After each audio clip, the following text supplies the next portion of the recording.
Assalamualaikum warahmatullahi wabarakatuh. Alhamdulillahirrahmanirrahim. Wa bihi nasta'in ala umuri dunya wadin. Wassalatu wassalamu ala asrafil anbiya'i wal mursalin wa ala alihi wa sahbihi ajmain, amma ba'du.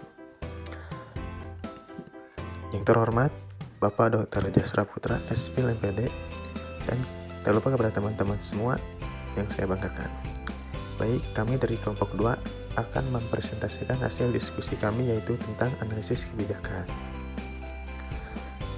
Sebelumnya, perkenalkan, nama saya Alan Maulana sebagai moderator dan juga sebagai pemateri. Adapun teman saya yang bernama Indristiani sebagai pemateri pertama dan Tania Nurpiti sebagai pemateri kedua. Baik, saya akan membacakan susunan acara pada presentasi kali ini, yaitu yang pertama pembukaan, yang kedua penyampaian materi, yang ketiga sesi tanya jawab, dan yang keempat yaitu penutup. Baik, marilah kita mulai saja acara presentasi pada hari ini dengan membacakan lafaz basmalah. Bismillahirrahmanirrahim. Baik, langsung saja pada acara yang kedua, yaitu penyampaian materi yang akan disampaikan oleh Saudari Indri Destiani. Kepadanya saya persilahkan. Baik, langsung saja materi yang akan kita bahas yaitu mengenai pengertian analisis kebijakan pendidikan, aktor analisis kebijakan pendidikan, ruang lingkup analisis kebijakan pendidikan, pendekatan analisis kebijakan pendidikan, metodologi analisis kebijakan pendidikan, dan fungsi analisis kebijakan pendidikan. Yang pertama, pengertian analisis kebijakan pendidikan. Analisis kebijakan merupakan suatu prosedur berpikir yang sudah lama dikenal dan dilakukan dalam sejarah manusia, paling tidak sejak manusia mampu melahirkan dan memelihara pengetahuan dalam kaitannya dengan tindakan. Aktor analisis kebijakan pendidikan. Analisis kebijakan sebagai suatu sistem telah diungkapkan secara sistematis oleh penelaah sektor pendidikan yang dilaksanakan oleh Balitbang Depdikbud bekerjasama dengan proyek IEES Improving the Efficiency System Project pada tahun 1986. Salah satu lembaga penelitian yang melakukan analisis kebijakan pendidikan yaitu SMERU.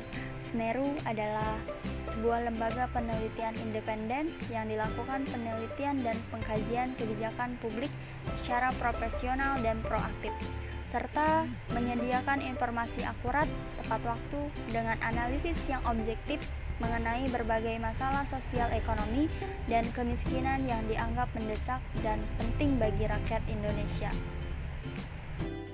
Saya, Tania Nur Fitri, sebagai pemateri 2 akan menjelaskan materi tentang ruang lingkup analisis kebijakan pendidikan, pendekatan analisis kebijakan pendidikan, dan metodologi analisis kebijakan pendidikan.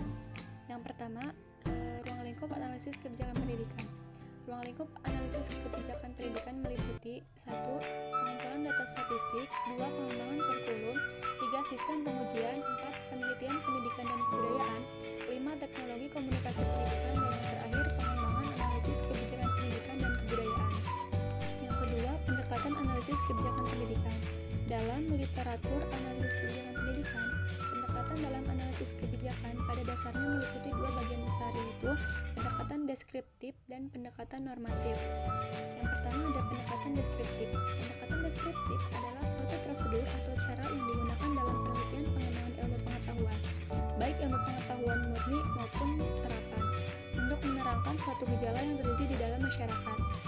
Yang kedua ada pendekatan normatif. Pendekatan normatif yang sering juga disebut pendekatan preskriptif merupakan upaya dalam ilmu pengetahuan untuk menawarkan suatu norma, kaidah atau resep yang dapat digunakan oleh pemakai dalam rangka memecahkan masalah. Yang ketiga ada metodologi analisis kebijakan pendidikan. Secara metodologis, analisis kebijakan dapat dibedakan menjadi dua bagian besar, yaitu metodologi kuantitatif dan metodologi kualitatif. Yang pertama ada metodologi kualitatif. Metodologi kualitatif dalam analisis kebijakan lebih tertarik untuk melakukan pemahaman secara mendalam terhadap suatu masalah-masalah kebijakan daripada melihat permasalahan kebijakan untuk kepentingan generalisasi. Yang kedua ada metodologi kuantitatif. Metodologi kuantitatif pada dasarnya merupakan bentuk yang lebih operasional dari paradigma empiris empirisme yang sering juga disebut pendekatan kuantitatif empiris. Pada dasarnya, pendekatan kuantitatif ini tertarik dengan pengukuran secara objektif terhadap masalah sosial. Fungsi analisis kebijakan pendidikan. Yang pertama, fungsinya mencapai ketertiban layanan pendidikan. Yang kedua, menjamin hak asasi setiap warga mendapatkan layanan pendidikan. Yang ketiga, program kegiatan layanan pendidikan berjalan efektif. Yang keempat, aktor pendidikan dapat melaksanakan pendidikan. Yang kelima, tertib administrasi bisa diwujudkan. Yang keenam, fungsi alokasi untuk pengembangan dan kajian tingkatan makro.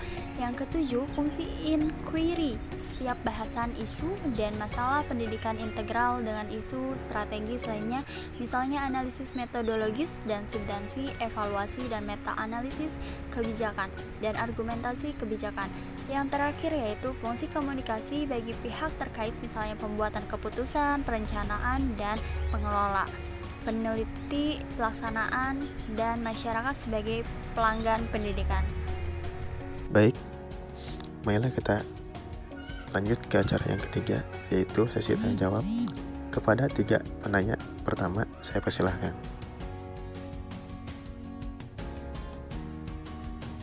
Demikian presentasi pada hari ini telah selesai. Saya sebagai moderator mohon maaf atas segala kekurangannya, dan terima kasih kepada semua teman-teman yang telah ikut berpartisipasi dalam presentasi pada hari ini. Marilah kita tutup acara presentasi pada hari ini dengan membacakan lafaz hamdalah. Alhamdulillahirrahmanirrahim. Nun wal qalami wa ma yasturun. Wassalamualaikum warahmatullahi wabarakatuh.